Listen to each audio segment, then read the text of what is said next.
दृश्य एक सुनसान सड़क। सुबह का समय। सुजाता हर दिन की तरह अपनी ड्यूटी पर पैदल जा रही थी। उसकी चाल में संयम था, पर चेहरा कुछ थका हुआ। सड़क सुनसान थी और हवा में एक अजीब सी खामोशी पसरी थी। तभी पीछे से एक गाड़ी तेजी से आकर उसके पास रुकी। उसमें से दो अनजान युवक उतरे। सुजाता कुछ समझ पाती उससे पहले ही वे उसे जबरन गाड़ी में खींच ले गए। वो चीखती रही, विरोध करती रही, पर आसपास कोई नहीं था। गाड़ी उसे शहर से दूर एक नदी किनारे स्थित सुनसान पार्क में ले गई। वहां उन वहशी दरिंदों ने उसके साथ घिनौना अपराध किया, उसकी अस्मिता को रौंद डाला। उसके चीखने की आवाजें उस वीरान पार्क में गूंजती रहीं, लेकिन सुनने वाला कोई नहीं था। घंटों बाद जब वह दरिंदे वहां से भाग गए, सुजाता जमीन पर पड़ी रोती रही, टूटी हुई, बिखरी हुई और भीतर से जर्जर। कांपते हुए कदमों से वह नदी के किनारे चलने लगी। मन में विचारों का तूफान था। ऐ सुजाता, ये क्या हो गया तेरे साथ? तू तो सपने लेकर यहां आई थी। और अब कौन अपना कहेगा? किससे बोलेगी? उसे वो पुराना दिन याद आ गया जब एक ज्योतिषी ने उसकी हथेली देखकर कहा था, बेटी, तेरे जीवन में बड़े दुख हैं। तेरी पहली संतान एक बेटी होगी जो समाज में तेरे लिए पीड़ा का कारण बनेगी। सुजाता की आंखें भर आईं। क्या यह वही भविष्यवाणी है जो आज सच हो रही है? वो आत्मग्लानि और निराशा में डूबती चली गई। तभी उसने नदी की लहरों की ओर देखा। उसकी आंखों में मृत्यु की शांति की तलाश दिखने लगी। उसने खुद को नदी में समर्पित करने की ठान ली। वो धीरे धीरे नदी की ओर बढ़ी। कपड़े पानी की लहरों को छूने लगे। उसी ओर से ओंकारा फैक्ट्री के लिए निकल रहा था। अचानक उसकी नजर सुजाता पर पड़ी। वो चौंक पड़ा। सुजाता, ये यहां क्या कर रही है? उसने तेजी से दौड़ लगाई और जैसे ही सुजाता छलांग लगाने ही वाली थी, उसने पीछे से पकड़ लिया। ओंकारा कांपती आवाज में, सुजाता, तुम क्या कर रही हो? भगवान के लिए रुक जाओ। सुजाता फूट फूट कर रो पड़ी। ओंकारा ने उसे कसकर थाम लिया। ओंकारा, धीमे और भावुक स्वर में, जो हुआ वो बहुत भयावह था, पर इसका मतलब ये नहीं कि जिंदगी खत्म हो गई है। मैं तुम्हारे साथ हूं, हर हाल में। तुम्हें अकेला नहीं छोड़ूंगा।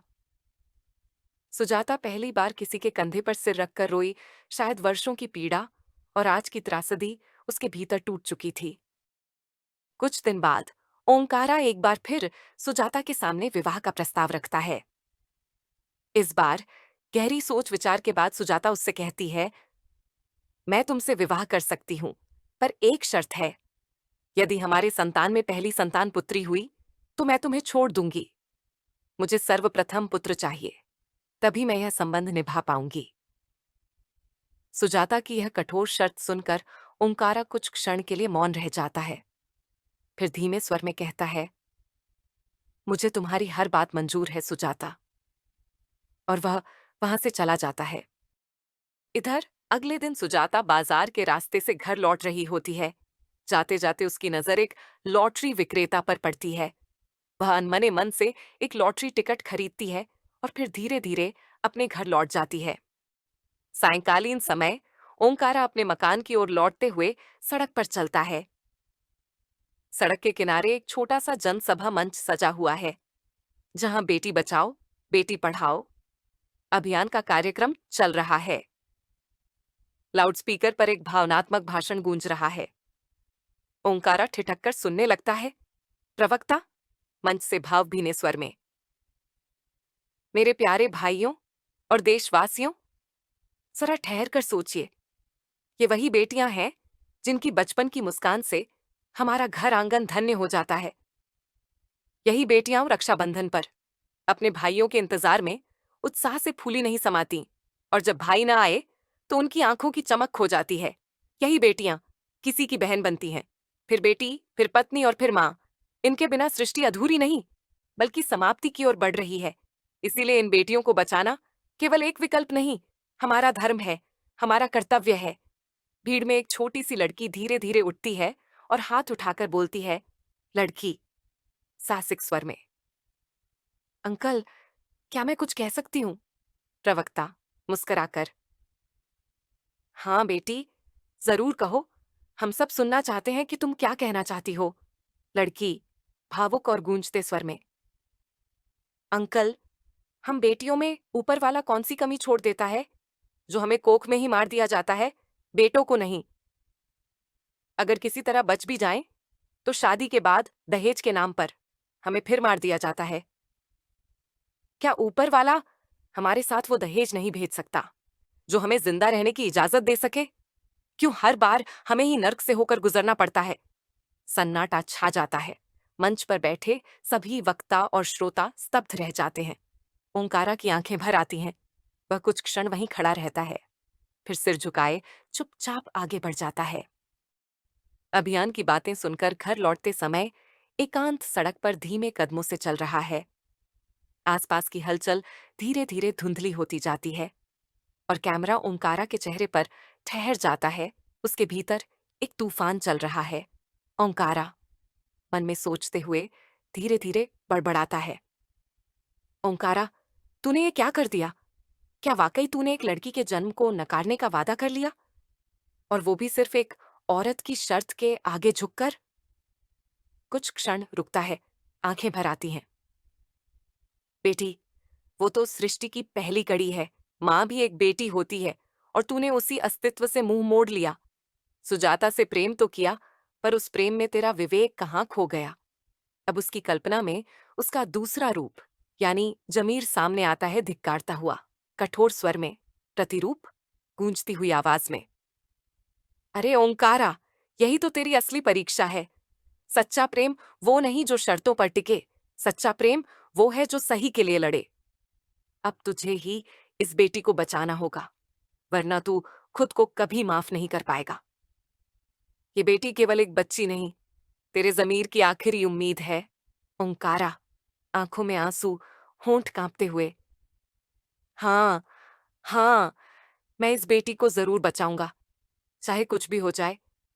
ये मेरा वादा है खुद से। तभी पास बैठे एक राहगीर चौंक कर पूछता है, भाई साहब, क्या कहा आपने? ओंकारा संभलते हुए गहरी सांस लेकर, नहीं, कुछ नहीं, यूं ही। और फिर वह धीमे कदमों से घर की ओर बढ़ जाता है। कुछ समय बाद ओंकारा और सुजाता शादी के पवित्र बंधन में बंध जाते हैं। अब वे दोनों एक ही किराए के मकान में रहने लगे हैं। लेकिन ओंकारा के दिल में एक तूफान अब भी रुका नहीं है। हर रोज वह सुजाता की ओर देखता है प्रेम से, पर एक चिंता के साथ, एक डर के साथ।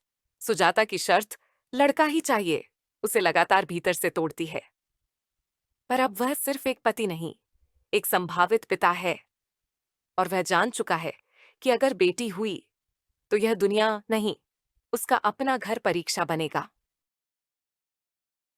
उधर समय आने पर ओंकारा ने सुजाता को प्रसव के लिए एक ऐसे अस्पताल में भर्ती कराया जो उसी सरकारी प्रणाली के अंतर्गत आता था जिसके कुछ दरिंदे कर्मियों ने कभी ड्यूटी पर जाते समय सुजाता को जबरन उठा लिया था और उसके साथ दुष्कर्म किया था।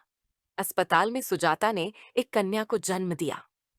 जब नर्स ने उसे यह सूचना दी कि उसे बेटी हुई है, तो सुजाता मानसिक आघात और सामाजिक कलंक के भय से उस नवजात को गला घोंटकर मारने की कोशिश करने लगी।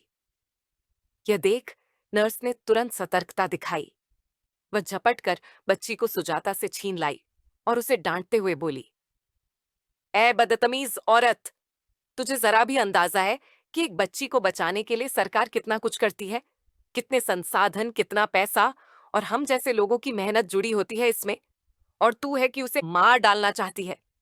तुझे जेल भेजना मेरे लिए मुश्किल नहीं है।